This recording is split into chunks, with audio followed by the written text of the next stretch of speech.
she had been particularly fond of a little pony that we had rescued.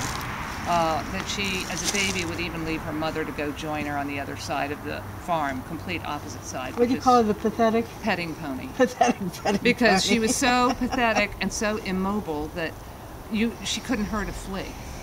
Even if she tried, she couldn't hurt a flea. Anyway, so she had become extremely fond of this pathetic petting pony. By the way, the pony's real name was Kiwi, just to give her proper honor. And she was darling. Anyhow, so one day, out here in this field, standing right here, the Kiwi walked up behind this mare's mom, and the mare kicked at a fly, missed, and got Kiwi in the cheekbone, totally shattering her entire cheekbone. And the pony was too old and too decrepit to be able to really do anything about except to euthanize. She was 38 or thereabouts at the time. Well, I knew prayer would take it hard. I didn't know how hard, but she essentially went into a complete funk and was nasty, and I mean dangerously nasty, to every other horse and to every human that came anywhere near her. This had never happened between the two of us, etc. And I just thought, okay, you know, she'll get over it. I don't know what's going on with her, probably something to do with the pony, but she'll get over it. Well, 3 weeks later, I happened to mention it, and Terri said, well, let me see if I can touch base with her. And she did. And Terri just got this incredible wave of all kinds of emotion. Fury, unbelievable grief, outrage, the whole 9 yards. She blamed her mother. She couldn't understand why all of us weren't in the same mental place that she was in. That we couldn't possibly feel or care about Kiwi the way she had. This was just horrendous, that we shouldn't be grieving. And so Terri was able to let her know that, first of all, her mother had not intended to do that. That was an accident. It was not her intention. It's just one of those things.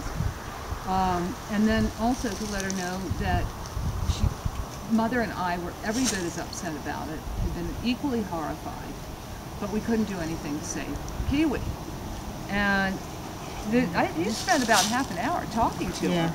Yeah. I mean, it wasn't as simple as what I just said. It was a real counseling process with her. Yeah, it really was. She's very complex. She's a very complex person. Yeah, and you had to get through the waves. Yeah, I mean, it really was. It was such raw emotion. Yeah, it was intense. And it was a solid half hour, maybe 45 minutes, before we could even begin, I think, to get through to her that she was not alone in the grief and sorrow about this. And I just remember it was so amazing. Anyway, so the point is, the long and the short of it is, Terri made sure that I knew to come back when I came back to go and talk to her, which I would have anyway, frankly, because the horses at night are my chore anyhow. But I did come back, and I talked to her in my human non-ability to communicate the way Terri does way. Tried to get through to her a bit the way Terri does. And she seemed more receptive than I would have thought. But quite literally by the next morning, she was back to her normal self. I apologized that we hadn't realized that she was in such stress about it all, that her mother certainly hadn't meant to hurt Kiwi. She knew how she cared about her. Yeah. So the apology becomes really important. Yeah.